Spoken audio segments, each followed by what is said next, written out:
Alhamdulillahi Rabbil Alamin wa bihi nasta'inu ala umuri dunya wad din. Wassalatu wassalamu ala ashrafil anbiya'i wal mursalin sayyidina wa habibina wa syafi'ina wa qurrati a'yunina Muhammadin sallallahu alaihi wa ala alihi wa sahbihi wa sallam. Subhanaka la ilma lana illa ma 'allamtana innaka antal alimul hakim. Rabbi zidna ilma warzuqna fahman. Amin ya rabbal alamin.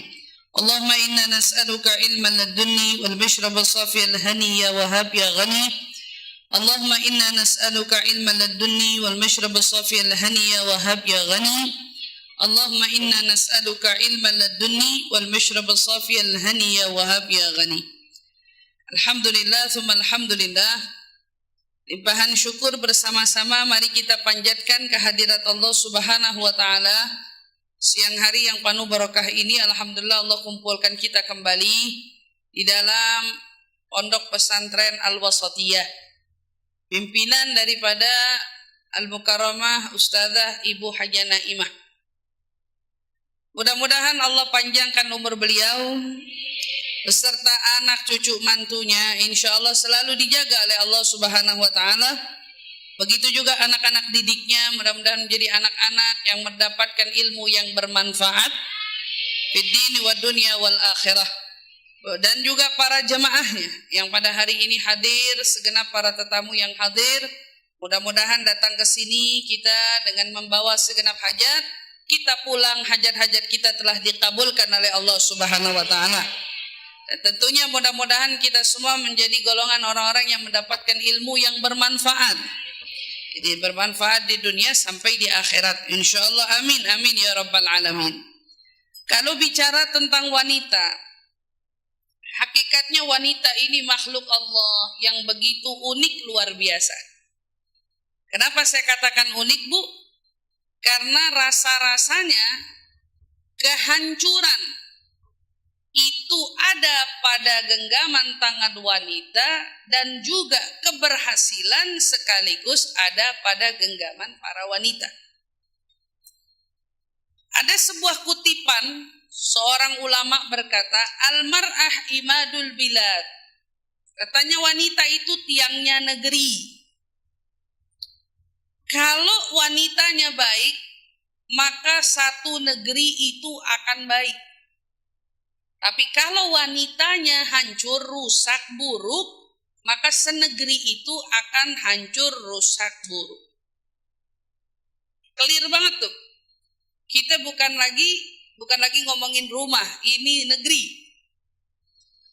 Maka kalau ada orang pengen ngerusak satu bangsa atau satu generasi, itu yang dirusaknya, Ibu ya, bukan anak-anak, bukan kaum bapak, tapi yang dirusak kaum wanitanya. Kenapa kaum wanita yang dirusak? Karena perannya wanita yang begitu besar. Sama halnya, kenapa kalau wanita lurus, anak jadi lurus, suami jadi lurus? Karena perannya wanita yang begitu besar. Jadi dari sini kita mengambil satu pelajaran, bahwa perempuan itu penting punya peran, yang dia harus tahu bahwa perannya bukan sembarang peran. Artinya perempuan itu kudratnya, ada suka bahasa dengar gak orang-orang bilang, sudahlah, jadi perempuan itu kudratnya nikah, diam di rumah, ngurus anak, begitu kan? Berapa banyak, maaf boleh maaf, wanita yang menjalankan kudrat seperti ini. Tapi rumah tangganya hancur, anak-anaknya tak terdidik. Ini kita harus sepakat. Banyak ibu-ibu cuman duduk diam di rumah, ya, nikah, diam di rumah, ngurus anak, ngurus rumah, tapi anak-anaknya nggak kedidik. Atau anak-anaknya di luar jadi main tawuran. Tahu-tahu na'udzubillah anaknya ada di dalam kamar, na'udzubillah, tapi nontonnya film yang nggak benar. Ngapain tuh ibu di rumah? Apa peran ibu itu di rumah? Nggak ada. Ketika seorang ibu mau bicara atau seorang wanita mau bicara, kudrat wanita itu nikah Abis nikah diam di rumah ngurus anak, ngurus laki. Boleh ngomong begitu, tapi dilengkapi. Kata-katanya tolong dilengkapi. Apa kelengkapan kata-katanya? Ngurus anak, ngurus laki dengan ilmu Nabi. Tambahin. Benar, yang diurus anak, yang diurus laki. Tapi pakai ilmu Nabi. Kalau nggak pakai ilmu, kita ngurusinnya cara apa? Nanti ada orang pikir seorang istri itu cukup diam di rumah. Begitu istri ternyata cukup diam di rumah, ngebatin mulu. Ngebatin mulu dampaknya apa? Suami kena, anak kena. Ketika suami kena, anak kena, saya mau tanya, fungsinya istri di rumah mulu tapi laki nggak betah di rumah, apa gunanya? Ya dong. Atau fungsinya untuk apa seorang ibu ada di dalam rumah tapi anak-anaknya gak suka sama dia? Semua ini tidak terjadi kebetulan. Semua ini kejadiannya karena adanya orang yang menjalani peran tanpa ilmu. Nah, inilah yang kita mau garis bawahi. Ketika kita menjadi seorang wanita, peran wanita ini harus kita pahami. Jangan ngomongin kudrat. Jangan ngomongin itu semua. Memang kudratnya masing-masing orang udah pada punya masing-masing jalannya.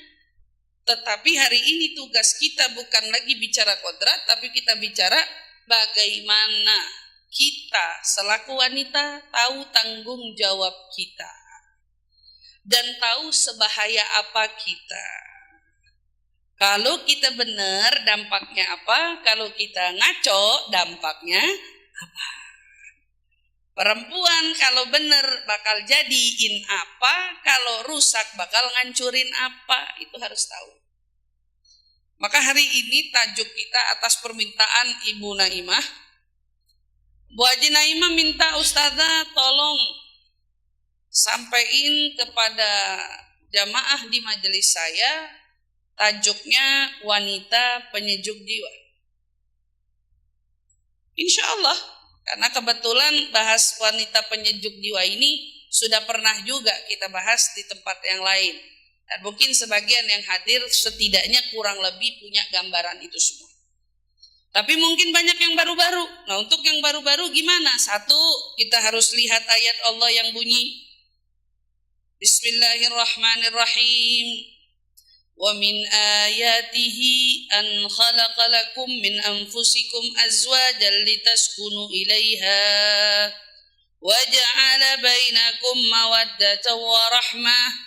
Inna fi dzalika laayatin liqaumin yatafakkarun. Ayat ini biasanya ibu kalau dengar pas lagi ngapain? Lagi undangan pernikahan. Betul enggak? Iya. Undangan pernikahan. Harusnya saya sampaikan kepada ibu-ibu semua, ayat ini bukan hanya untuk orang yang mau nikah. Tapi ayat ini harusnya menjadi peringatan untuk kita semua. Memang untuk kasus yang nikah jadi lebih jelas. Adapun yang belum nikah jadi lebih paham lebih dulu. Kan gitu. Emang Allah bilang apa? Wa min ayatihi. Di antara tanda-tanda kebesaran Allah, berarti Allah itu kalau mengutip ayatnya dengan bunyi wa min ayatihi, berarti ini bukan urusan sepele, ini urusan penting, Bu. Bukan urusan cuman mau ngomong, tapi ini urusan Allah mau ngasih tahu. Apa sih yang Allah mau kasih tahu? An khalaqalakum min anfusikum azwaja. Allah mau kasih tahu kita bahwa Allah menciptakan pasangan-pasangan untukmu dari mana? Tolong garis bawahi, dari jenismu sendiri.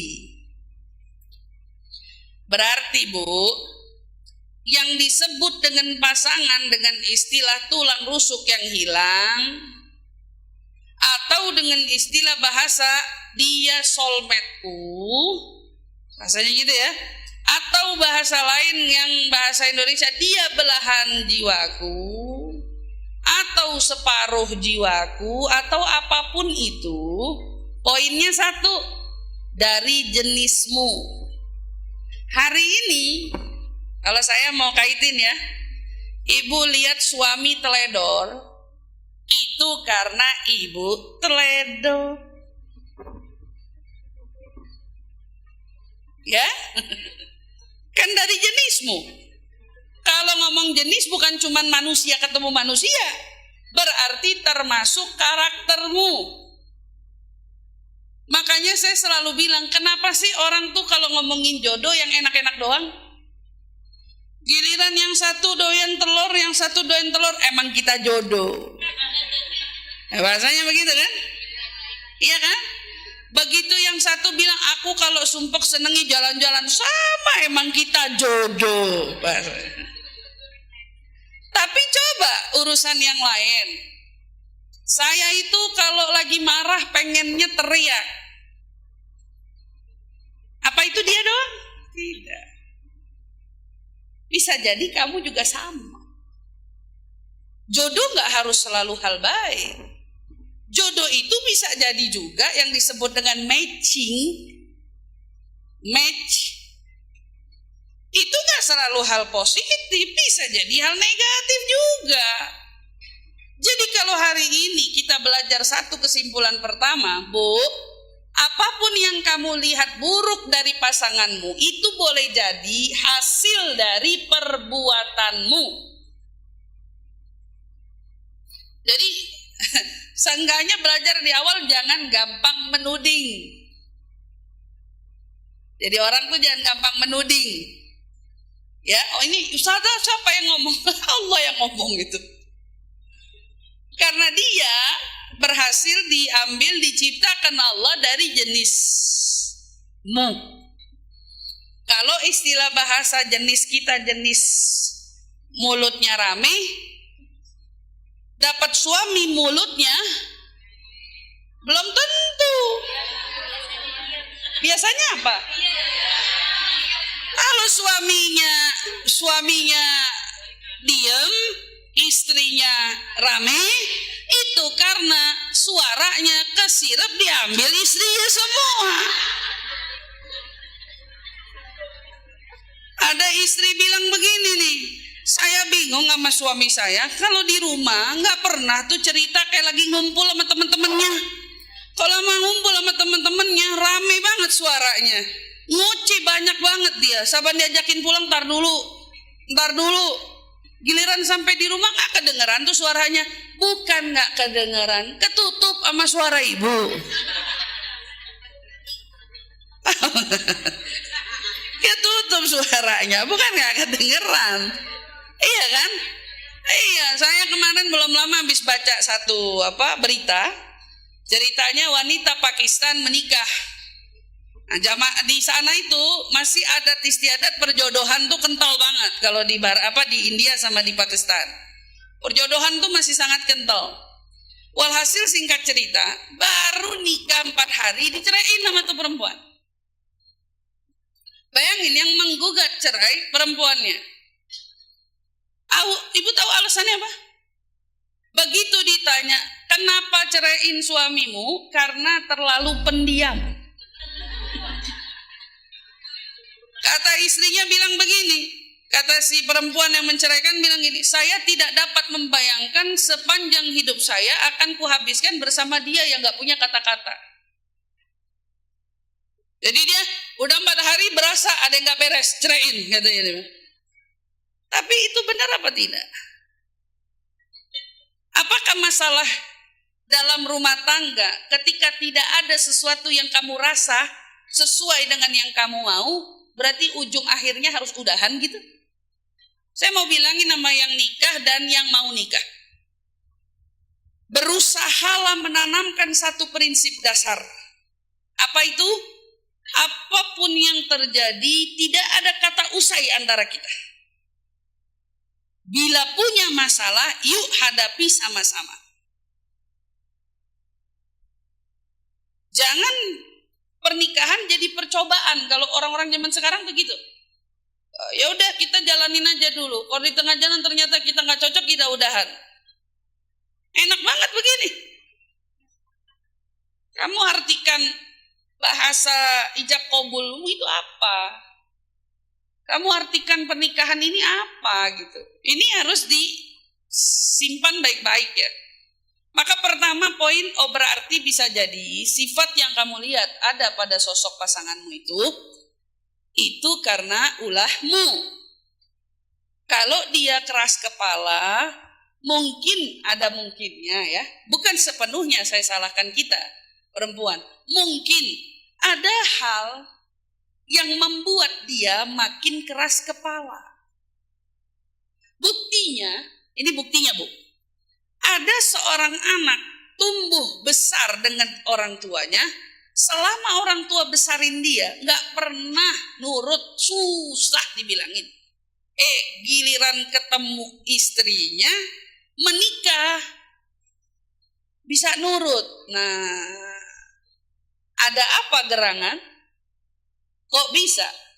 Maka ketika ada kita temukan istri bisa bikin nurut suami, atau ada lagi kita temukan justru istri kewalahan ngatur suami, ini ada alasan. Bukan tentang suami yang nurut, tapi tentang kemampuan istri dalam mengolah suaminya. Jadi saya minta dulu sama ibu-ibu sekarang di sini, jangan berpikir belajar ini dari saya, ibu pulang dari sini suamiku ingin ku genggam mulai sekarang. Jangan mikir kayak gitu ya. Nggak penting juga sebenarnya buat kayak gitu. Ya tapi seenggaknya tahu ilmu aja gitu ya, tahu ilmu. Lalu apa? Lanjutkan ayatnya. Allah jodohkan, Allah pasangkan kita azwajan litaskunu ilaiha. Coba perhatikan ayatnya, agar, ada agar tuh. Begitu ketemu lam, agarnya itu biar jelas. Litaskunu ilaiha. Agar kamu cenderung dan merasa tentram kepadanya. Nyanya ini kembali kalau bahasa Arab ilaiha berarti hanya kembali ke wanita. Ya. Hanya kembali ke perempuan. Berarti sebetulnya peran penting yang ada pada sosok perempuan itu, perempuan harus menjadi wanita yang tenang. Jangan mau kita dicekoki dengan istilah teori ilmu hari ini. Perempuan kalau mau datang bulan emosian. Perempuan kalau mau datang bulan harus dihormati, dilayani, diservis, bla bla bla bla bla gitu deh rasanya. Perempuan itu yang datang bulan bukan zaman kita doang. Dari zaman Siti Hawa udah begini. Maka kalau kita mau sandingkan ada hormon kita yang berubah, saya sepakat. Tapi bukan berarti itu dijadikan senjata. Kalau mau datang bulan, jangan kutik-kutik saya. Waduh. Datang bulannya masih seminggu lagi bisa jadi, tapi ngomel-ngomelnya udah awalan. Ini kan bingung ya. Maksudnya perubahan hormonnya cepet banget gitu. Masih seminggu lagi datang bulannya, tapi ngomel-ngomelnya udah lebih duluan. Perubahan hormonnya memang ada. Tapi bukan berarti itu kau jadikan suatu senjata untuk menghalalkan kita seenaknya. Kalau ngomong seenaknya, lagi emosi seenaknya. Begitu lagi mau datang bulan, banting pintu seenaknya. Sampai nanti begitu dia bilang kamu jangan kayak gitu, ya dia mesti ngertiin aku dong. Minta di ngertiin untuk sesuatu yang datang sebulan sekali, tolong dong. Tolong bikin repot itu. Jangan nambahin list masalah. Urusan kita masih lebih banyak. Benar. Kita perlu belajar bagaimana mengolah. Kalau emang ada indikasi gini, contoh kecil, saya head. Tiap kali saya mau head, saya sadar nih Bu, sadarnya apa? Saya cenderung tipikal yang kalau head apa? Ngomel. Enggak. Saya cenderung kalau mau head tipikal yang melankolis. Iya kan? Berarti kan enggak semua tipe perempuan kalau mau head itu ngomel. Saya tipikal melankolis. Nah, ini nih Ustazah melankolisnya, ini jadi sensitifan. Untungnya, ini kan untungnya, melankolisnya itu bisa diolah. Kamu mau melankolis konteksnya apa? Kalau melankolis konteksnya karena tersinggung, ayo dong. Kita hidup kan untuk disinggung, bukan kalau momen doang. Bisa kapan aja kita disinggung. Terus Ustazah kalau mau head misalnya perasaan itu lagi muncul gimana? Saya bilang, saya tinggal duduk aja masuk ke dalam ruangan. Terus saya mikir yang saya mau nangisin apa nih? Oh benar, saya mau nangisin apa nih? Saya bingung. Tapi masalahnya mau nangis gitu kan? Tapi saya cari dulu alasannya saya nangis kenapa nih?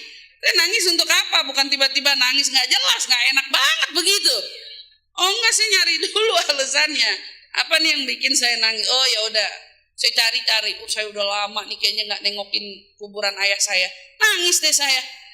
Maafin segala macam, nangis. 10 menit, 15 menit kelar. Kenapa nangis itu harus tersinggung? Kenapa nangis itu harus sesuatu yang seolah karena kamu menahan sesuatu? Ini tentang kita. Tapi peran utama yang kita perempuan harus sadari adalah kita punya tanggung jawab menjadi wanita yang tenang. Gimana tuh hari ini membentuk karakter wanita tenang itu? Nanti insya Allah kita akan uraikan lebih jelas lagi. Tapi kita lihat dari ayat ini dulu. Ketika kamu bisa menjadi seseorang yang membuat orang lain tentram, maka ketika itu Allah akan hadirkan yang disebut dengan mawaddah. Mawaddah artinya kasih cinta ya, al-mawaddah.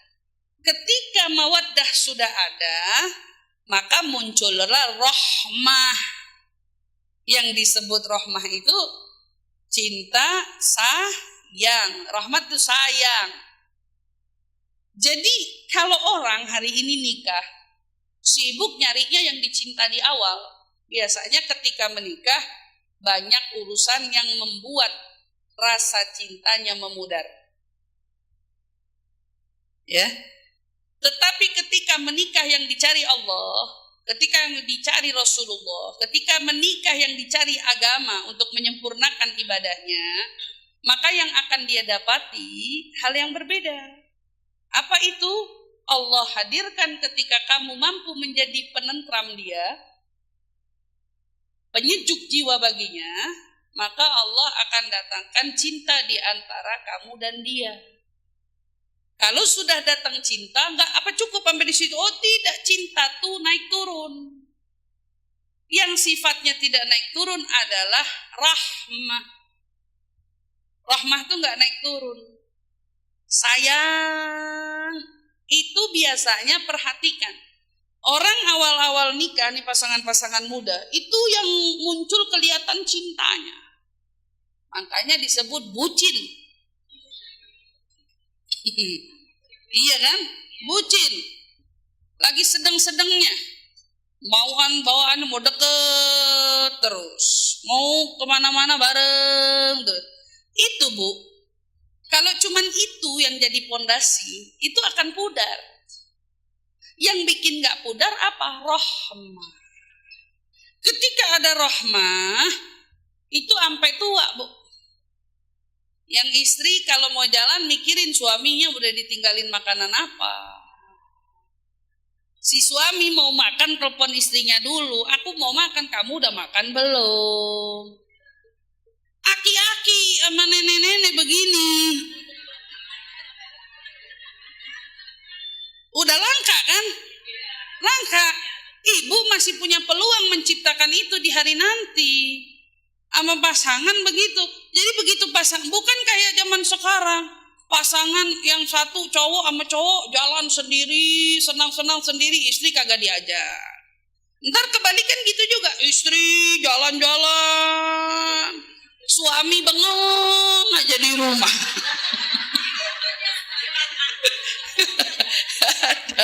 Gimana?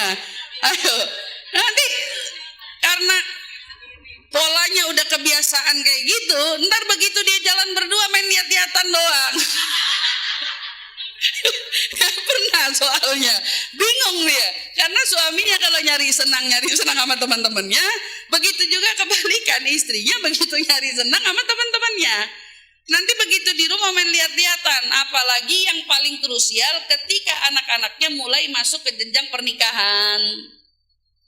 Mulai sepi dan mulai gagu, itu masalah baru nanti.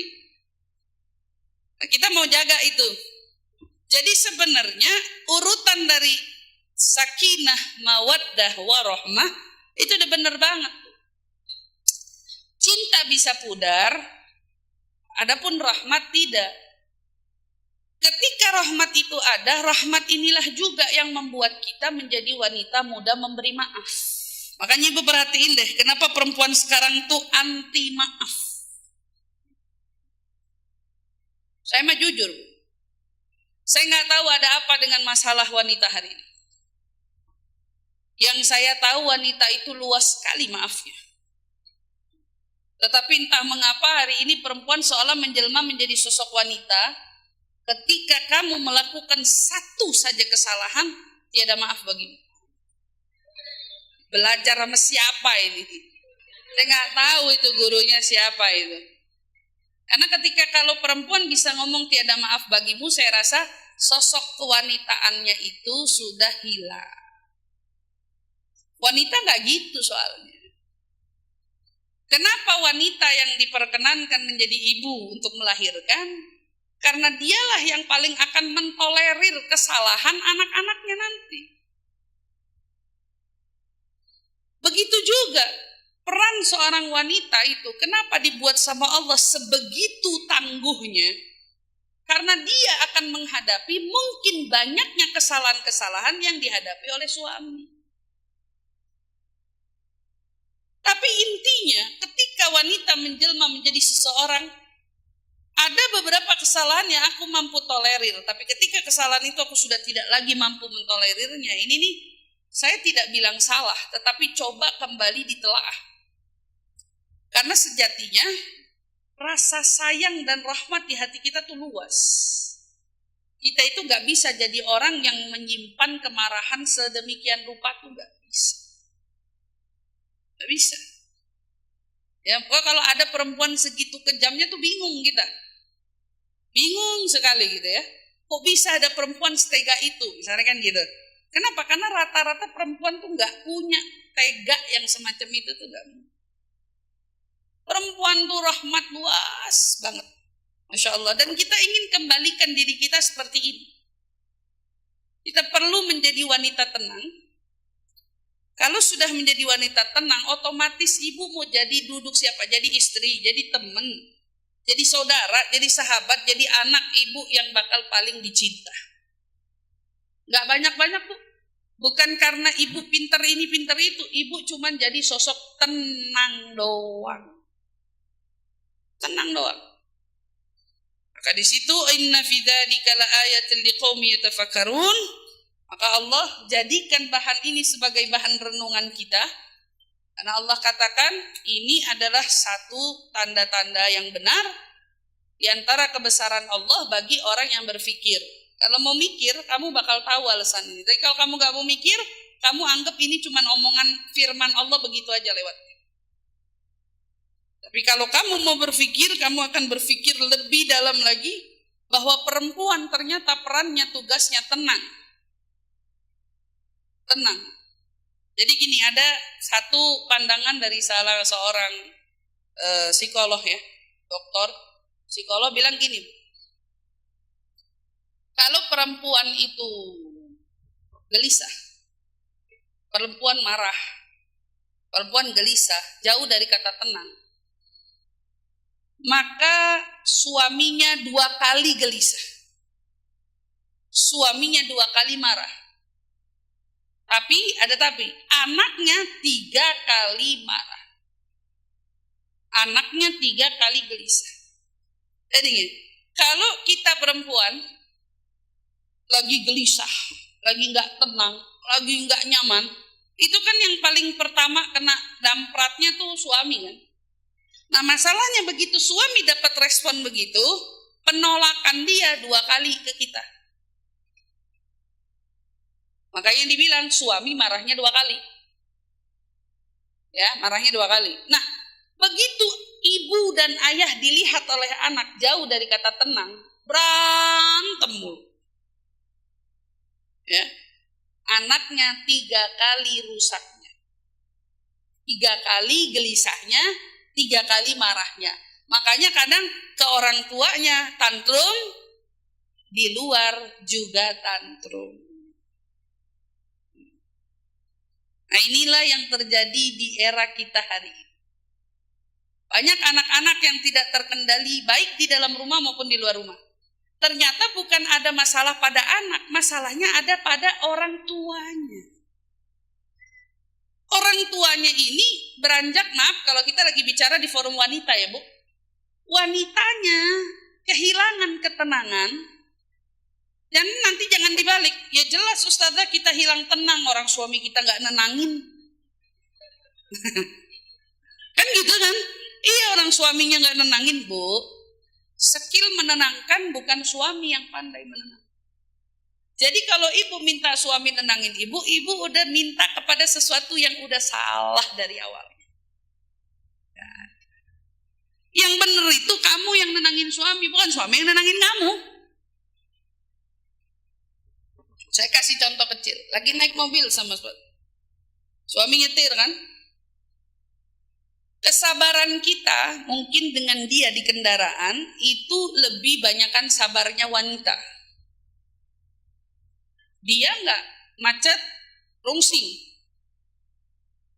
gelisah.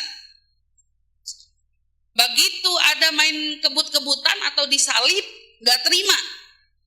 Karena laki-laki ada egonya. Egonya lebih unggul dibanding wanita, ya Bu ya.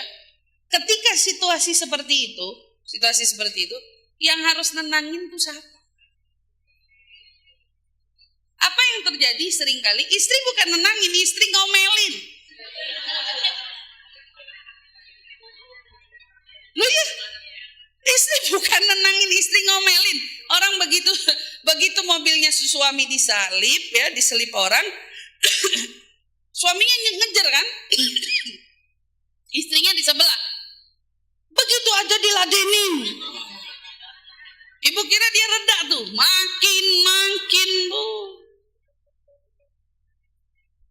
makin, karena ibu ngegas duluan, ibu ngamuk duluan, dan apa yang dia buat itu ibu salahkan.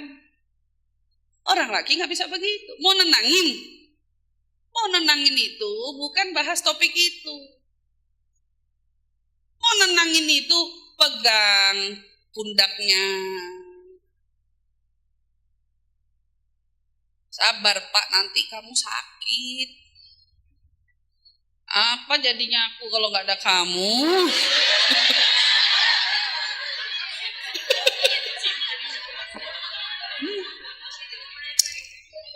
Kata kita itu bahasa bucin, padahal itu skill. Itu bukan bucin, itu skill. Kalau wanita bisa begitu, itu wanita punya skill. Kamu gak harus betul-betul punya rasa itu, tapi kamu tahu bagaimana mengontrol dia. Itu suami lagi ngegas digituin tuh, pelan-pelan memelan jalannya. Kamu gak lagi salahin sikap dia, tapi kamu lagi membicarakan untuk sesuatu yang dia berpikir. Kamu Kamu yang tenang. Saya khawatir apalagi kalau dia udah punya penyakit. Kalau kena jantung, ngomongnya tuh jangan kayak orang gergetan gitu. Tapi ngomongnya, apa Pak, ya ampun Pak, nanti kalau jantung kamu kumat gimana? Aku gak bisa sih ngebayangin hidup gak ada kamu. Itu lagi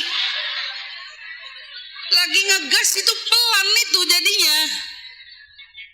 Makanya Bu, kalau mau ngapa-ngapain itu fokusnya sama target. Yang Ibu mau capai apa? Ibu mau memberhentikan dia dari ngebutnya kan?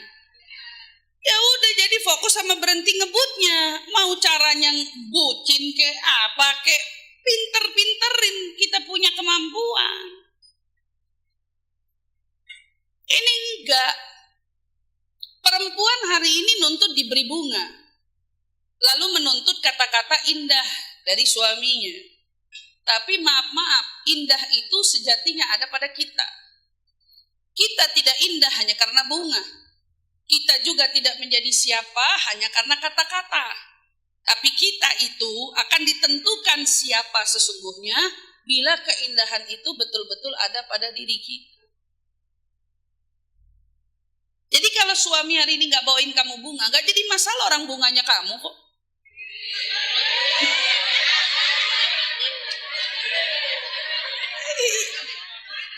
Betul apa enggak? Sekarang bingung, suami mau bawain bunga, istrinya maaf tukang ngamuk di rumah. Cocok gak dikasih bunga? Gak cocok Bu, karena kita kalau nonton iklan aja yang dikasih bunga tuh yang anggun-anggun, yang manis-manis, yang dandan rapi gitu. Terus ini di istri di rumah minta, kapan ya suamiku bawain aku bunga, kata dia. Kayak gimana mau diciptakan keromantisan lah, ibunya di rumah dasternya aja udah. Terus tiba-tiba mau nuntut suami suruh bawain bunga buat kita yang dasteran begitu. Mikir-mikir juga lah gitu situasinya. Ya kalau kita yang di rumah kayak princess, perawatannya Masya Allah, rambut itu gak kecium bau bawang, gak ada itu. Ya, Masya Allah, gak ada. Kata istrinya bilang, lah Ustazah itu yang kecium bau bawang ya kan karena kita gak ada asisten rumah tangga, makanya kita semua yang ngulek, yang ini, yang itu. Enggak Bu, enggak gitu. Kalau ibu mau semuanya ada caranya. Nah, semuanya tuh kembali ke kita. Maka bicara konteks tenang, coba kita urut-urut. Gimana ya caranya saya menjadi wanita yang tenang itu? Saya mau kasih 3 caranya. Untuk menjadi wanita tenang, simpan aja 3 cara ini, mungkin bisa ibu terapkan dan bisa membuat ibu kemudian lebih bisa mengoptimalkan diri dalam ketenangan. Pertama, atur nafas. Atur nafas. Perempuan itu paling kalah sama nafas. Makanya kalau kesel itu coba lihat yang dadanya naik turun paling gak stabil itu perempuan apa laki-laki? Perempuan. Ketika perempuan urusan nafas saja dia gak tahu caranya, udah. Ini yang disebut emosinya apalagi. Lah terus Ustazah kalau kita lagi emosi itu terus kita mau meredam emosinya, caranya gimana? Pertama atur nafas. Cara ngaturnya gimana? Saya gak mau terlalu teknis ya. Wah nafas begini, enggak. Saya kasih yang gampang aja. Ibu nafas seperti biasa tapi tariknya lebih dalam. Sampai bikin perut ibu gendut. Coba. Tarik nafas, ibu rasain perut ibu tambah gendut gak waktu narik nafas. Ketika ibu ya, kalau narik nafas ngempes itu namanya ibu nahan nafas. Kalau narik nafas semestinya perutnya gendut. Tarik nafas ya, tarik nafas berarti kan ibu lagi bernafas. Yang benar itu ketika ibu menarik nafas, perut ibu gendut. Ketika ibu membuang nafas, perutnya mengecil kembali. Itu yang benar. Nah, ini nih banyak orang nggak sadar nih di sini nih. Nah, ketika emosi sedang datang menyapamu, kamu lagi emosional nih, lagi kesel, tuh suami udah punya listnya ada 10. Ngeselin, gak peka, ini semua kan ada bentuk kemarahan itu, semuanya ada listnya. Ini kesimpan di otak kamu, di hati kamu, pokoknya kekumpul semuanya. Ya udah, ayo, gimana cara marah itu bisa redam? Atau setidaknya kamu untuk jangan sampai keluarin kata-kata yang gak tepat. Apa yang perlu kamu lakukan? Tarik nafas yang dalam. Begitu ibu mau buang, nafasnya ibu mau buang, buang bu yang lama, buang. Sambil ibu buang, ibu bayangin bentuk kemarahan ibu dalam wujud, katakanlah asap hitam, atau mungkin monster kecil-kecil, boleh juga monster gede-gede. Kalau misalnya semakin besar marahnya, semakin gedein tuh monsternya, boleh, bebas. Ketika ibu tarik nafasnya, tarik nafas yang dalam, buang kan? Bayangin itu monster keluar dari ibu. Memang ketika ibu lagi emosi, jinnya banyak banget itu di situ. Ibu begitu buang nafasnya, bayangin semua itu juga kebuang barengan sama nafas itu. Lakuin aja begitu. Mau biasanya kalau sama anak keselnya cukup nafas 3 kali, 4 kali, 5 kali cukup. Tapi kalau udah kesel sama suami kayaknya butuh 10 kali. Menghindar sejenak, ya, karena suami itu beda konteksnya sama anak. Ibu ketika kesel sama anak, ibu udah ngasih alarm maaf, tapi tidak untuk suami. Jadi alarm maafnya ibu untuk suami itu cenderung kalau suami udah apa bahasanya, udah mohon-mohon, minta maaf, maafin aku, maafin. Sama anak minta maaf nggak minta maaf, ibu udah kasih alarm. Jadi kesel sama anak ketimbang kesel sama suami, besaran kesel sama suami. Sama suami keselnya banyak. Oh iya, basi udah ustazah, buang, bandel tuh monster nggak keluar-keluar. Berarti jinnya gede banget tuh. Ya, udah diistighfarin apa mungkin nggak keluar juga tuh monster.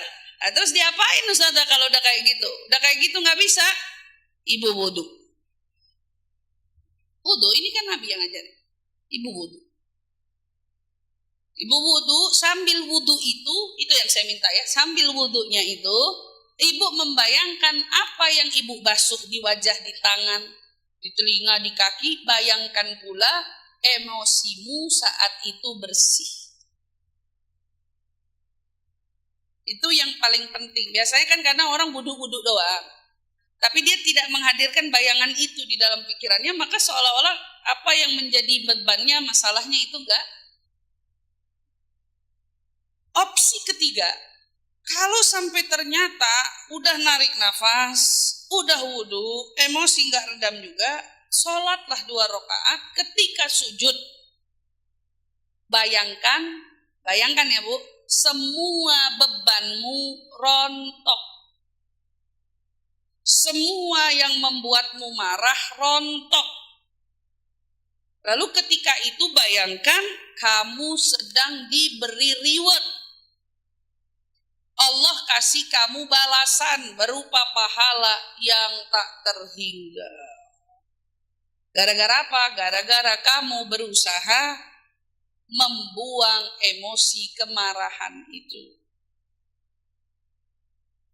Maka Nabi SAW ditanya dari Abu Hurairah radhiyallahu taala anhu wa ardhah, qila li Rasulillah sallallahu alaihi wasallam, ayyun nisa'i khairun? Qala allati tasurruhu idza nadhara wa tuti'uhu idza amara wa la tukhalifuhu fi nafsiha wa maliha bima yakrah. Nah, coba kita lihat di sini. Nabi pernah ditanya sama seorang sahabat, ya, wahai Rasul, siapakah wanita yang paling baik? Jadi kalau kita mau mencari tolak ukur, Bu, wanita baik hari ini itu siapa? Lihat apa yang Nabi katakan. Yang paling menyenangkan jika dilihat. Maaf, ini saya harus sampaikan poin utama. Orang laki itu terlalu visual. Orang laki suka melihat keindahan. Kalau perempuan udah lupa ngedandanin diri di dalam rumah, kacau. Saya bilang itu. Perempuan itu punya skill dandan bukan buat keluar rumah. Cakep-cakepin diri buat dandan sampai make upnya berjuta-juta. Atau mungkin sampai orang pakai lipstik cakep dikit ditanya. Salah nggak usah ada begitu. Sebenarnya itu naluri ya perempuan, tapi salah tempat. Kalau cuma dandannya di luar rumah, ibu salah tempat. Yang benar itu dandannya di dalam rumah.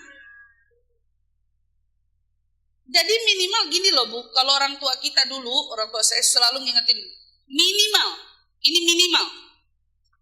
Di dalam rumah minimal lipstik itu tidak boleh tidak dipakai.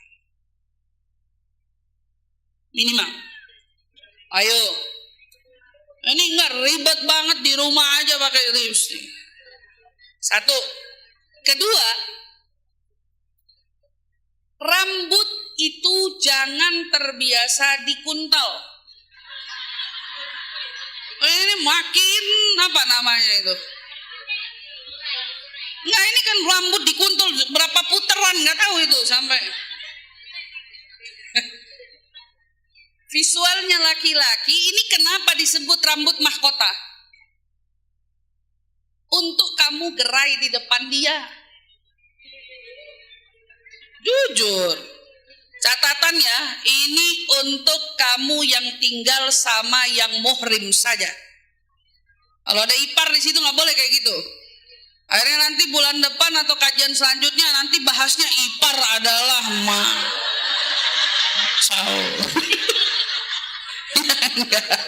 Maksudnya ini catatan untuk yang tinggal sama suaminya aja ya. Ya, kalau sama orang lain di dalam rumahnya, ya kamu begitu di dalam kamar aja. Kamu begitu di dalam kamar aja.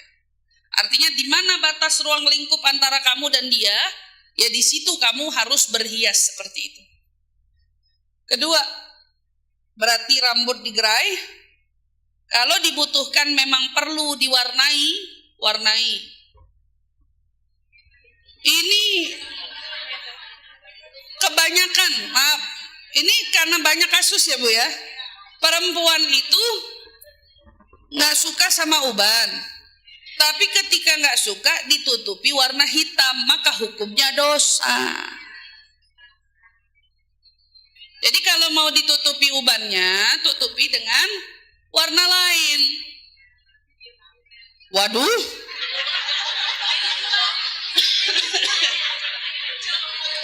Warna coklat tua masa biru tua, ntar dikira ibu warnain pakai blau. Oh iya, diwarnain. Jangan gini, jangan dibiasakan justru karena kemalasan kita wanita, ini rambut ubanan dilihat mulu sama dia yang di rumah. Jadi gini Bu, kalau laki-laki katanya ada puber kedua, perempuan gak ada ya. Dia justru mau menopause, makin berasa remuk badannya. Ini kan kelemahan kita perempuan. Jujur aja. Orang laki 40 tahun ke atas, 50 tahun dia puber lagi. Karena dia gak ada menopause. Perempuan 40 ke 50 itu batas dia sedang remuknya karena menjelang menopause. Ya. Perubahan hormon, emosi, sampai nanti bikin perempuan itu jadi malas merawat diri. Kayaknya udah gak ke salon lagi atau apa, males deh pokoknya kayak gini. Ini yang perlu harus dijaga, jangan sampai itu kamu lakukan. Ibu gak harus ke salon mahal, Banyak salon murah tetapi mumpuni dan mencukupi kita untuk berhias. Tidak perlu menggunakan produk-produk mahal. Cukup produk yang menyesuaikan kantong kita, tapi cukup juga membuat kita terlihat indah. Tambahan yang ketiga, pilih pakaian, karena ini semua kelihatan. Ya Bu ya, kan pertama gitu, jaga apa yang dilihat. Lihat. Ketika apa yang kamu buat dia melihatmu semuanya selalu menyenangkan, kamu udah menang. Tapi kalau dari yang dilihat aja, maaf, tidak sesuai, ibu mau ngarep menang dari sisi yang mana? Perempuan di luar yang cakep-cakep lebih banyak. Saya mau ngomong apa adanya. Dan kita jadi perempuan, tolong jangan belagu. Ini saya berani ngomong begini karena kita di forum yang semuanya perempuan ya Bu ya. Saya bilang jangan belagu. Belagu banget. Udah gak suka sama saya. Udah gak suka. Kalau yang ngomong begitu Ratu Kayangan gak apa-apa.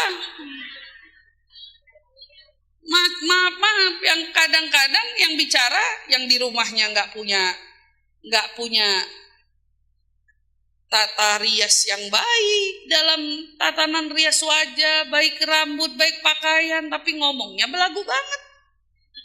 Udah kayak dia Miss World, tahu Miss World? Itu jauhin. Jangan suka. Maka lihat yang kedua. Wa tuti'uhu idza amar. Poin wanita baik selanjutnya di mata Nabi, siapa yang mentaati suami jika diperintah. Nah, jadi di sini Bu, kita garis bawahi ya. Perempuan itu makhluk paling penurut sebetulnya. Tapi ada yang lebih nurut sama perempuan. Itu laki-laki. Oh enggak. Laki-laki itu nurut sama perempuan. Hakikatnya. Tapi kenapa banyak perempuan itu tidak mampu membuat laki menurut? Karena enggak punya ilmunya. Ustazah kata siapa laki-laki nurut? Buktinya kagak nurut sama yang di rumah, nurut sama yang di luar.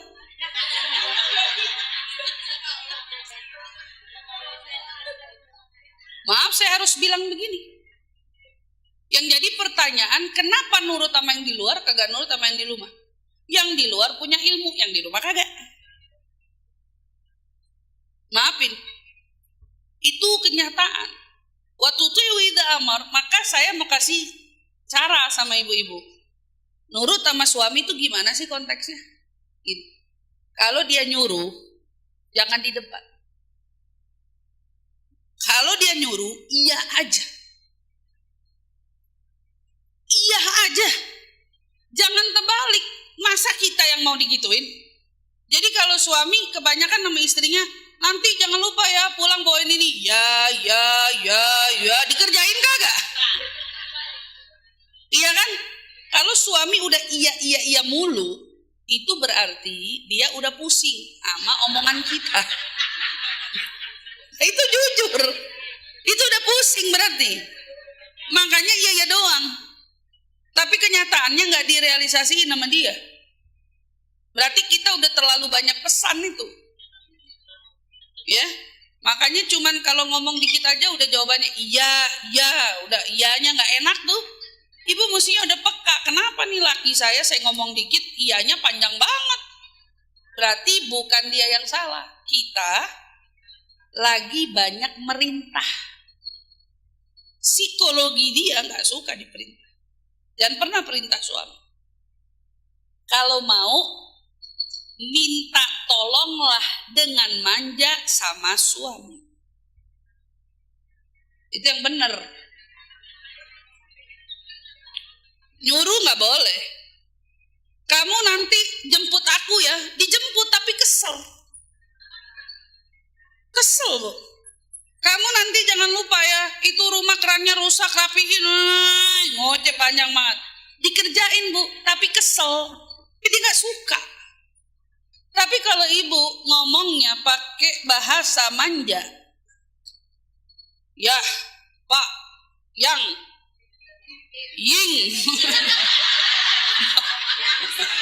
ya, apalah itu, pakai bahasa manja, tapi ngomong, yang masalah, Pak, ya, misalnya ngomong, Beb, Beb, ini grup Beb ini.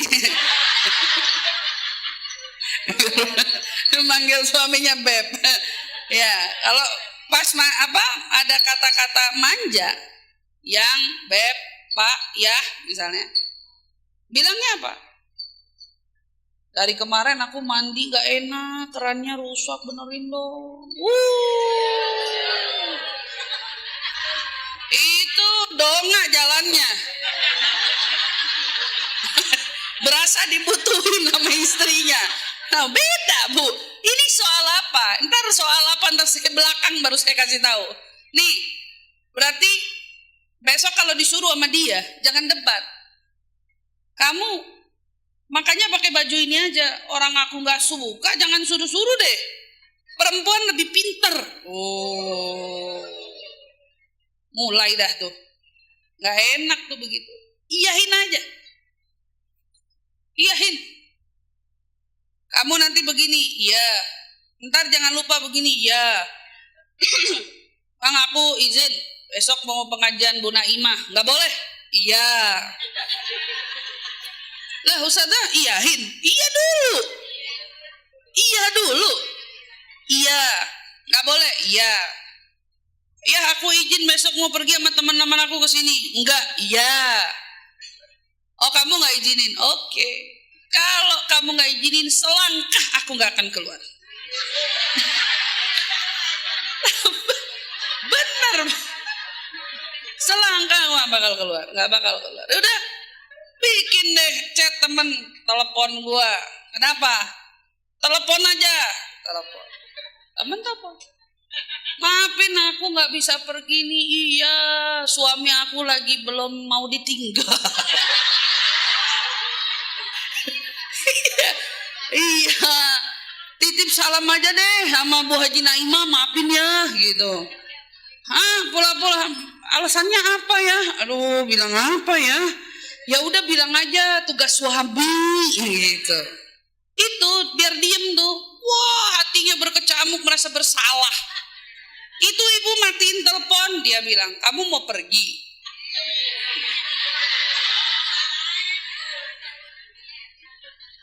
Udah pernah nyoba belum? Belum pernah kan? Besok cobain.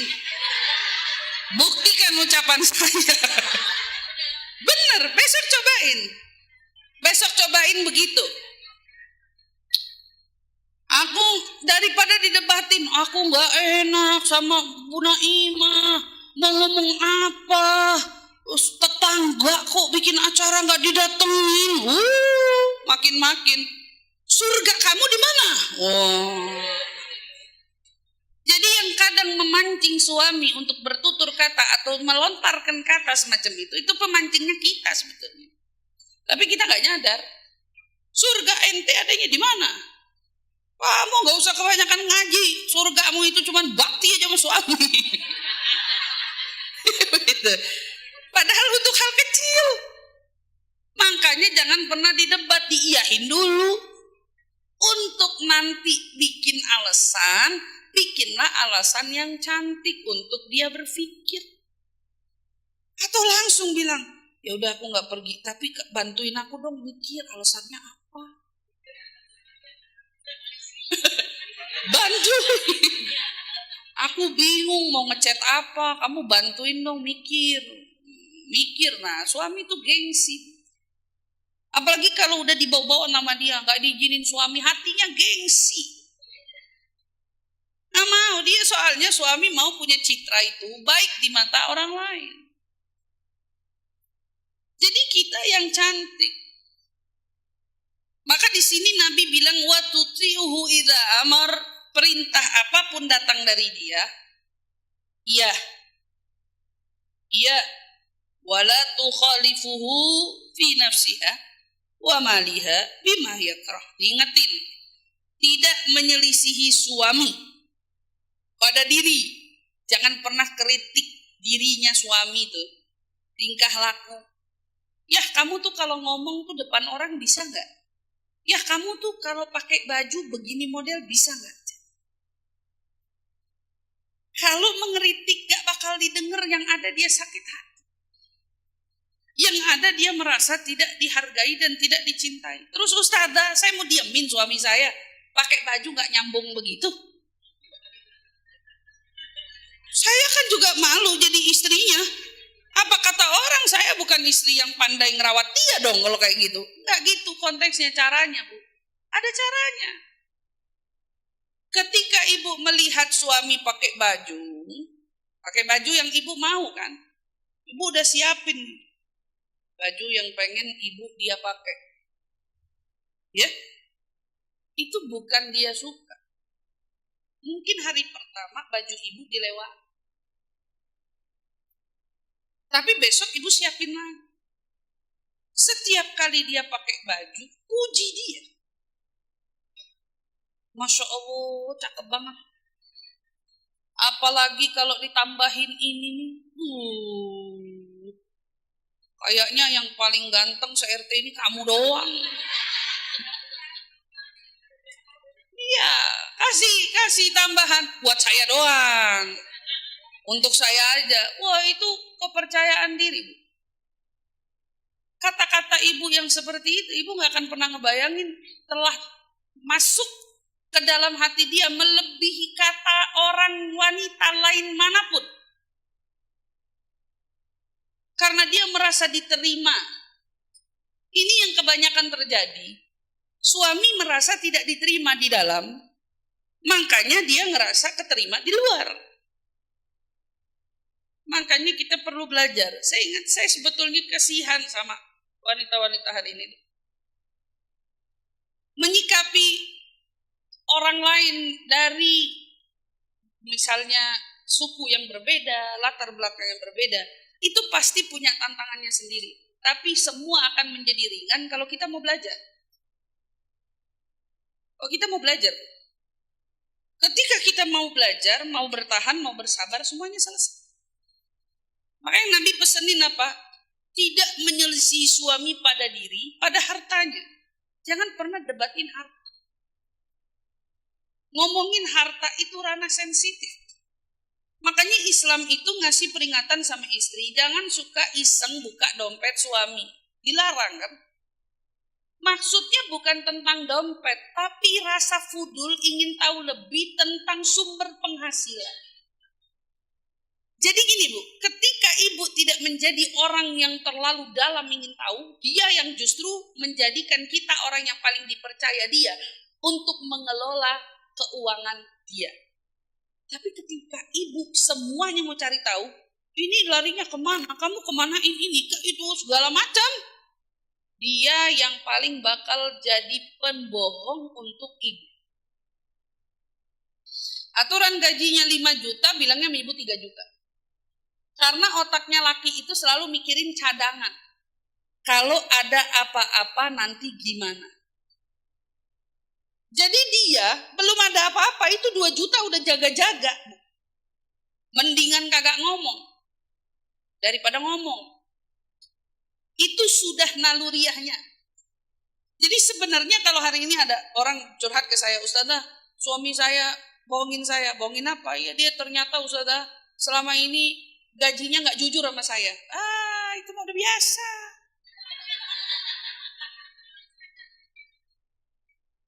Pasti kamu terlalu kepo. Udah kamu yang terlalu kepo, dia pasti bohong. Tapi kalau kamu gak pernah nanya, debat, kamu emang gajinya berapa sih? Atau mencampuri lagi. Makanya kamu jangan kerja di situ deh. Kayaknya di situ nggak bener. Udah kamu cari tempat lain aja. Nggak ikut campur kerana itu.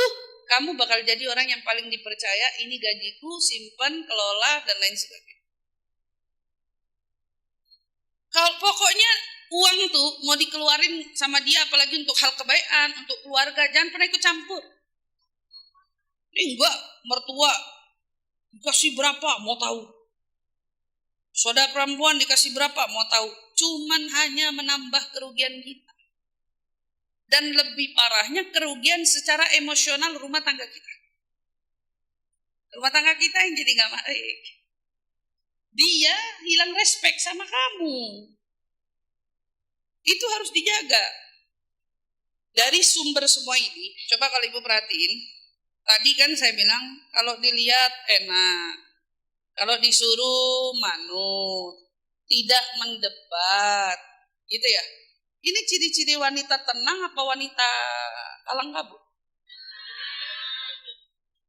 Ini ciri-ciri wanita tentram apa ciri-ciri wanita yang justru tukang marah-marah? PR kita tuh itu. PR kita kalau mau jadi wanita baik gini aja. Jaga penampilan, jaga tutur kata. Ketika kita bisa menjaga ucapan-ucapan kita untuk dia, maka kita akan unggul dari semua sisi. Ketika dia sudah menemukan ketentraman sama kita, ketenangan sama kita, saya jamin Bu, ada satu hal yang ibu harus ingat seumur hidup. Anakmu akan tumbuh menjadi dewasa tapi tidak untuk suamimu. Suamimu akan selalu menjadi anak-anak di hadapan. Anakmu bisa dewasa tapi tidak untuk suamimu. Kecenderungan yang terjadi, suami selalu manja di hadapan istri. Kalau ada seorang istri menemukan suaminya jarang manja sama dia, maka itu perlu menjadi bahan renungannya. Alhamdulillah kalau suami saya terlalu mandiri, yang ada saya yang diservis. Bangun tidur udah ada makanan. Saya pernah tuh lihat konten orang. Bangun tidur udah ada makanan. Jujur Bu, jujur. Mungkin di mata sebagian wanita, itu impian dia punya lelaki seperti itu. Tapi saya selaku wanita yang menjunjung hakikat martabat ayah, kakak lelaki, juga mungkin pasangan, saya merasa mereka tidak dihargai. Saya mikir kalau itu bapak saya gimana? Suruh ke dapur, ngurusin gitu, gak ada harga diri banget bapak saya. Kalau dia saudara laki-laki kita, mau diperlakukan seperti itu? Bila itu anak laki-lakimu, kamu mau anak laki-lakimu memperlakukan istrinya seperti itu? Ini bukan tentang itu hebat, suami hebat. Bu, kalau kita bisa menjadi apa yang Nabi titip pesankan sama kita, dia akan juga menjadi penyeimbang kita. Tapi jangan cabut kodrat semestinya. Ini yang saya bilang, kok jadi terbalik? Suami taruh sorbet di sini, istri keluar rumah untuk cari nafkah buat suami. Kenapa jadi begini? Suami yang ngelap meja makan, pergi kemana? Ke dapur cuci piring, istri yang sibuk bekerja di luar. Apa begini dunia sekarang? Ini udah salah. Saya tidak satu mazhab dengan wanita yang pengen diservis kayak gitu. Saya nggak satu mazhab, Umi. Anak saya ngebayangin kalau punya anak laki, mau nggak anak laki begitu?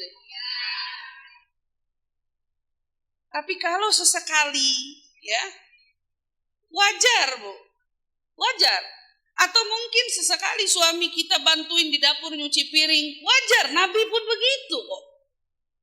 Sesekali istri lagi sibuk, ya bantuin dong, tolongin aku lagi ini, wajar. Setiap namanya orang hidup bareng berumah tangga, ada waktunya kita begitu. Tapi untuk kamu mengharapkan dia seperti itu untuk sebagai orang yang melayanimu, Saya tanya kembali, kamu tipikal wanita yang menghargai status kelaki-lakian suamimu? Atau kamu mau jadiin laki-lakimu itu seperti banci di rumah untuk menjadi pesuruhmu? Oh, saya nggak sampai hati kayak gitu. Dan kita bukan wanita yang diminta untuk begitu, bukan, Bu. Maka dari itu ingat keindahan seorang wanita solehah. Kalau hari ini kita bilang dunia mata wa khairu mata'iha al-mar'atu solehah. Dunia ini semuanya hiasan. Sebaik-baiknya perhiasan adalah al-mar'atu solehah. Maka kalau ditanya apa keindahan dari seorang wanita solehah, maka yang kita akan garis bawahi terlihat dari ketenangan yang ia tebarkan. Wanita solehah akan memancarkan ketenangan yang ia tebarkan. Kemudian wajahnya yang meneduhkan. Gak ada tuh kelihatan mukanya yang gimana ya? Masam. Kata-kata yang kasar. Gak ada, itu jauh. Lisannya yang menenangkan. Tuh. Lisan yang menenangkan. Yang pertama, terlihat darinya ketenangan yang dia tebar, wajah yang meneduhkan, kemudian lisannya yang menenangkan, doanya yang menyelamatkan. Doa yang menyelamatkan. Jadi kalau kesimpulannya siapa nih? Ini kesimpulan. Wanita solehah. Kalau solehah dikenal cuman sholat, ya, ibadah, zikir, ibadah tapi nggak tahu waktu ibadah. Berapa banyak orang mencerminkan solehah hanya dari sudut ibadah. Bu, suami pulang, dia mah zikir aja, wiridnya belum kelar. Suami ngajak ngomong, tar dulu, aku belum ngaji. Ntar dulu, aku belum baca. Kagak solehah jadinya. Jadi gak solehah, Bu. Solehah kalau hanya karena dia taat dengan misalnya nasihat-nasihat yang dia dengar. Contohnya, mau tidur suruh berwudu. Begitu tahu ilmunya wudu sebelum tidur, mau tidur bilang langsung jangan deket-deket, jangan nempel-nempel. Itu lebih kepada, kalau kamu tanya versi saya wanita soleh, ya itu wanita soleh. Maka sekarang Bu, kalau ada yang menyadari, saya kayaknya orangnya temperamen, saya kayaknya orangnya itu mudah sekali emosi, saya orangnya kalau ngomong suka kasar, berarti Ibu tahu apa yang harus Ibu perbaiki. Bukan berarti jangan pernah ngomong itu bawaan dari lahir. Saya emang begini dari sononya. Enggak. Allah katakan di Al-Quran, fa'alhamaha fujuraha wa taqwaha. Saya ilhamkan kepada kalian fujur wa taqwa, keburukan dan kebaikan. Sekarang tinggal kamu mau ngikutin jiwa keburukanmu atau jiwa kebaikan. Jadi kalau ada perempuan ngomongnya kasar, terus bilangnya emang dari dulu begini, siapa suruh lo mau nikahin gua, misalnya gitu. Itu coba pegang jidatnya. Itu fujur. Berarti yang diikutin hawa nafsunya. Atau yang diikutin hawa untuk marahnya, buruknya. Kalau sadar itu kekurangan, ya perbaiki dong. Saya kalau ngomong suka nyinggung. Buktinya anak-anak aja tersinggung. Pasangan apalagi, segera perbaiki. Saya di rumah penampilan kurang mumpuni. Selama ini pakaian sembarangan. Apalagi urusan kewangi-wangian. Aduh. Jagain tuh. Perempuan Ibu keluar nggak ada yang nggak wangi. Semuanya wangi. Bukan cuma wangi.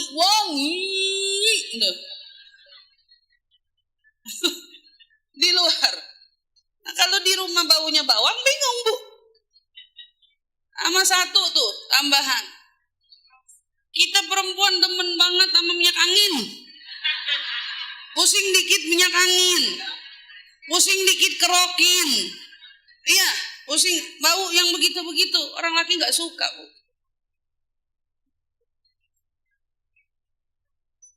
Ustazah, bukan saya yang pakai, suami yang minta dipakein. Untung suami. Kalau suami yang pakai, emang dia mau wangi mau kagak, udah begitu dia. Yang jadi PR kita. Kita yang gak pantas ada wangi-wangi itu semua. Jadi seenggaknya gini, mau pakai dia gak ada, pakai. Lalu Ustazah, kalau masuk anginnya ada dia. Pas masuk angin ada dia, gimana? Saya bilang, coba gimana mungkin diminimalisir. Mau yang begitu-begitu, cari yang wanginya, baunya paling enak. Jangan enak versi balsemnya dengan ininya, bukan. Itu wanita soleh. Jaga, kan sampai ada nasihat gini, jaga tuh. Jaga mata dia, jaga hidung dia, jaga telinga dia. Jangan sampai matanya lihat yang jelek dari kita. Jangan sampai hidungnya nyium bau dari kita. Jangan sampai kupingnya dengar kata-kata yang menyakitkan dari kita. Ustazah, ini kalau kita begini bonusnya apa? Apa yang untung buat kita? Kira-kira apa, Bu? Hah? Kira-kira apa, Bu? Kalau saya ngomongin ridho suami terlalu klise. Untungnya apa buat kita? Kita mau yang nyata dong untungnya. Saya sampaikan untungnya adalah ibu akan diratukan oleh dia. Kalau ibu sudah diratukan nama dia, konteks ratu tuh jangan kayak yang di TikTok ya. Ibu ngain, ini bukan. Ibu kalau diratukan, Ustazah konteksnya suami meratukan istri itu kayak gimana? Dia akan mengalihkan keputusan pada kita. Dia gak bakal jadi orang yang bisa ngambil keputusan padahal itu tugasnya dia. Jadi maaf, kalau suami udah gak bisa ngambil keputusan karena dia begitu menghargai dan mencintai kita, itu benar. Tapi kalau suami gak bisa ngambil keputusan karena kita yang terlalu mendominan, itu salah. Tanya sama mama deh, papa pusing. Ntar daripada papa jawab, ayah jawab, nanti ibu kamu ngomel-ngomel, ibu ini udah salah. Itu namanya dia menyerahkan itu karena tidak mau berantem atau pusing sama kita. Tapi kalau kamu betul menjalankan peran seperti yang tadi saya uraikan, bonusnya apa? Ibu jadi ratu sebelum di akhirat. Di dunia ibu udah jadi ratu, uang ibu yang pegang. Bukankah itu semua dambaan istri? Uang dia yang pegang. Amanat, karena dia amanat. Bukan dia foya-foya. Mana lagi yang dikasih pegang duit, difoya-foyain, bertahan tuh suami, gak sanggup Bu. Istri yang baik yang menjaga harta suami. Udah dijaga, dia yang pegang kendalinya. Ditambah tuh, subhanallah tuh kalau bonus panjang, surat nama tanah nama dia. Surat urusan rekening bank nama dia. Surat apa-apa nama dia. Sampai saudara jadi suaminya namanya mana? Gak ada, udah nama istri aja. Waduh. Semua istri, itu udah jadi ratu tuh. Itu udah jadi ratu tuh. Diratukan oleh suami di dunia. Bahkan lebih-lebih bonusnya lagi menjadi ratu yang sesungguhnya di surga. Jadi ketika istri pada nanya, Ustazah katanya suami nanti punya bidadari di surga. Enak banget, bidadarinya banyak. Hurun in, kamthali lulu'il maknun, jaza'an bima kanu ya'malu. Ya la yasma'una fiha lagu wa la ta'thima. Itu dengar tuh tentang ada hurun in. Kata ada bidadari buat dia. Matanya lentik-lentik. Waduh, bidadari surga nih Bu. Bukan sembarang bidadari. Tapi ternyata apa? Ketika kita mampu menjalankan peran di dunia, kalau bidadari itu bahasanya bawahan seorang ratu. Di bawahnya ada ratunya. Ratunya siapa? Kebayang gak kalau ratunya kita? Bakal cakepnya kayak apa? Jangan bayangin nama ibu yang sekarang. Jauh, ntar ibu gak bisa memvisualisasikannya. Jangan. Tapi pokoknya bayangin aja. Kalau bidadari sama Allah dikasih ciri-ciri seindah itu, kebayang gak ratunya secantik apa? Nah muka kita kan gak rata semua sama. Ya beda-beda ya. Nah iya beda. Makanya kenapa ulama bilang begini. Kenapa di surga itu orang gak pernah bosan? Surga kan tempat yang gak bosan. Orang di surga katanya gak akan pernah bosan. Padahal kita bakal hidup selama-lamanya. Gimana gak bosan? Orang sifat manusia tuh bosanan. Kita makan nasi ketemu sama menu yang sama 2-3 hari bosan. Sekalinya bosan sebulan gak mau nengok. Karena bosan. Kebayang gak di surga? Ini seumur hidup selama-lamanya abadal abidin. Kita bakal nikmatin nikmat-nikmat surga itu. Dan gak bosan. Gimana caranya? Gimana caranya? Allah bilang kan, nikmat di surga itu gak pernah sama. Ketika kamu menggigit satu buah anggur, maka gigitan kedua rasanya berbeda. Jadi di antara hikmah Allah gak bikin bosan kita di surga, Allah tidak pernah memberi rasa yang sama, nikmat yang sama, justru selalu bertambah. Ya udah, nanti kamu di surga jadi ratunya. Maka PR kita sekarang jadilah wanita penyejuk jiwa. Mau wanita penyejuk jiwa tuh gimana Ustaz? Yang tidak hanya menjadi pelita bagi keluarganya, tapi juga menjadi pelipur lara. Ketika satu keluarga sedang dirundung duka, suami, mungkin anak, mungkin nanti menantu, mungkin nanti cucu, tapi kamu siapa? Kamu si pelipur lara. Pokoknya kalau sedih datang ke dia, hilang sedihnya. Kenapa? Karena dia punya ciri-ciri penyejuk jiwa. Bukan cuman ada sebagai sosok wanita di dalam rumah, tidak. Tetapi dia punya perannya adalah pelipur lara bagi setiap hati yang resah. Terutama suami-suaminya tentu. Makanya kenapa Rasulullah itu tidak pernah bisa melupakan Sayyidatuna Khadijah? Karena Sayyidatuna Khadijah itu selalu menjadi wanita yang berperan melipur lara Rasulullah. Ya Bu, kalau suami lagi sedih jangan tambahin sedihnya. Suami lagi mumet, jangan tambahin mumetnya. Anak lagi punya urusan, masalah, jangan tambahin masalahnya. Maka semua itu ada pada kemampuan komunikasi kita. Jadi jaga tuh lisan kita, mulut kita berawal dari tenang. Maka insya Allah kalau kita bisa menciptakan ketenangan itu, Allah akan jaga kita semua. Insya Allah. Amin ya Rabbal alamin.